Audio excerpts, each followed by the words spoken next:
Welcome back. Pregame.tv, breaking down Major League Baseball, Cincinnati Reds, Milwaukee Brewers. Nice to be talking one of my top 20 favorite sports to bet on, baseball. I do love the sausage races in Milwaukee. Aside from that, Bryan Leonard, I'm going to have to turn over to you for your experience here. Speaking of the sausage races, the other day, one of the players on the Mets, the catcher, wasn't paying attention, and he was late getting out of the dugout. I think he was up to bat, and he was putting his equipment on, and then he ran out on the field, and he knocked a sausage over and ruined the entire sausage race and got booed by the fans. Wasn't it? What was the Pittsburgh Pirates guy that went ahead and took out the Polish sausage? In my head, that was funny. And it wasn't funny for the sausage, but it was funny. I always thought with betting that whoever won the race before probably is going to get held back, and you're probably way better off like tracking this and going for a regression to the mean. Am I right? Actually, they have running presidents in Washington, and Teddy Roosevelt never wins.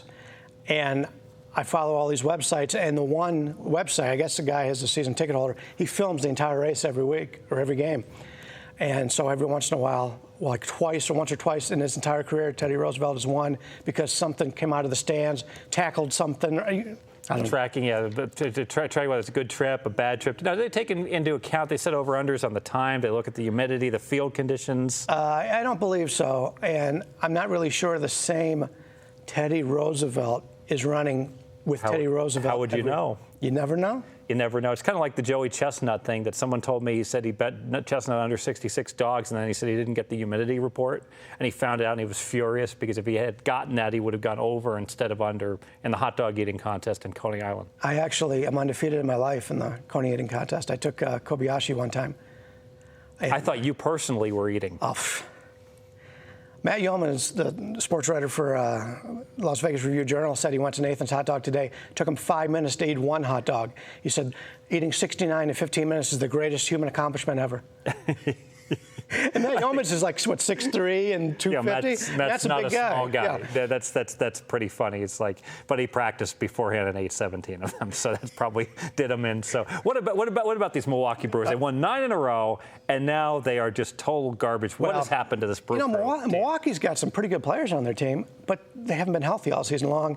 Braun's had a lot of problems. Now I find out, looking on Twitter, 10 minutes before I come in here, after the All-Star game, they're going to suspend roughly 100 players in Major League Baseball, including A-Rod, including, maybe it's not 100 players, maybe it's 100 days that they're going to suspend them. But all those guys in the biogenics thing, they're going to suspend after the All-Star break.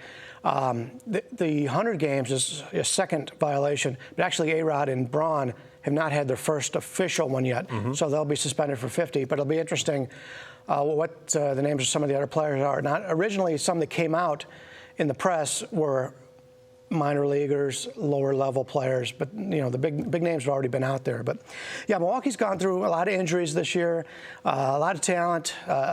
Pitching has been a problem. The starters would pitch well, then the bullpen would be a disaster. Now the bullpen's pitching well, the starters are not going. I saw they patched up the bullpen nicely. Now this is truly a team where the sports betting marketplace absolutely hated them. It was 81 for their season win number, and it just crashed right before the season started. Those moves don't always win, but that's what you would consider to be. Obviously, we consider that to be a sharp move. Who's betting, tying up their money all year long on something like that, other than sharp bettors, right? Yeah, they've got 4 really good offensive players on that team.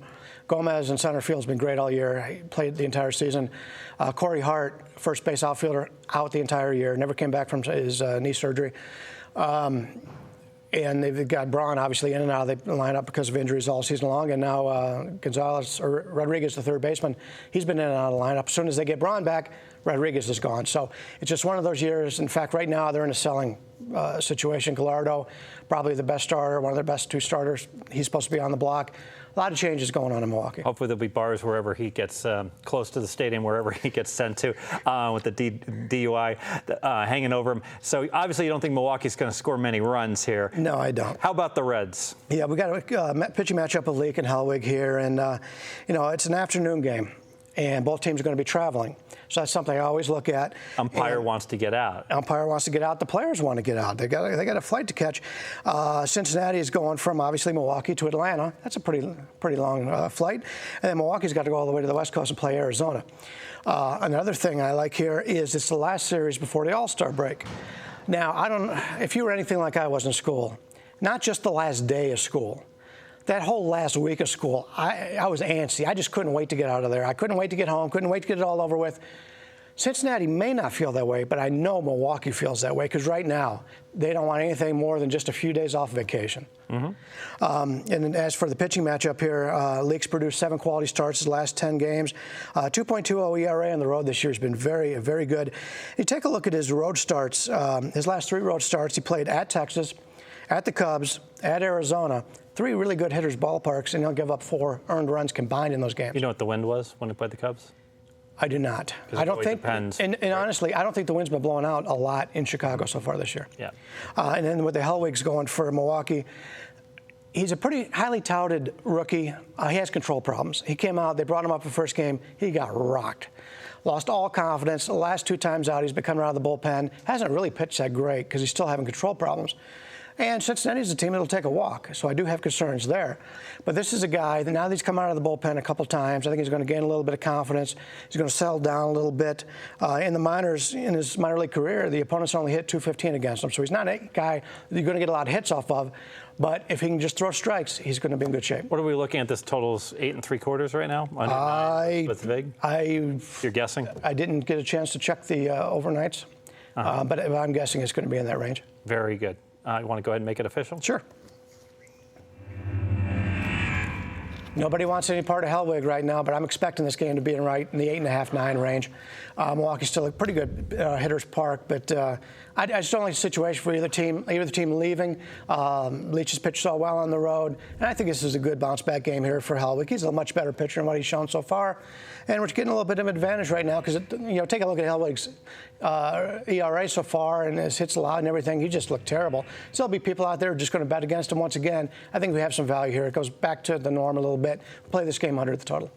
Very good, and I'm sorry I don't have much to add with baseball. I've been doing my football homework here, getting ready, along with CFL has started, and so but it's got to be nice for you during baseball season having a game each and every day in action. And it is, and if you have a losing day the day before, you can always bounce back the next day. It's not like in football when you got to wait 3 or 4 days till you get another game if you do come off of. But you can go 9-2 and then go ahead and you lose a play. Well, they're all over you on the message boards. And unfortunately, that's been the problem. I saw that. 11-4, and people are yelling at me. No one buys your plays until you go 11-2, and then then they buy the next one and it loses, and then next day I go 3-0. But hey, that's part of pick selling, I guess. Hey, it's hot in Vegas. Let's get it. The fires are burning. Let's get you red hot here. Let's do it. Coming up here on the All-Star break.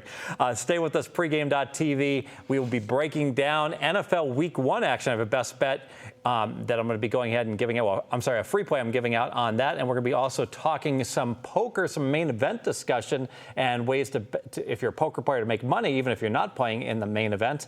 And we'll also be breaking down how Bryan and I bet college football openers. We're about 6 weeks away. Can't wait. Stay with us, pregame.tv.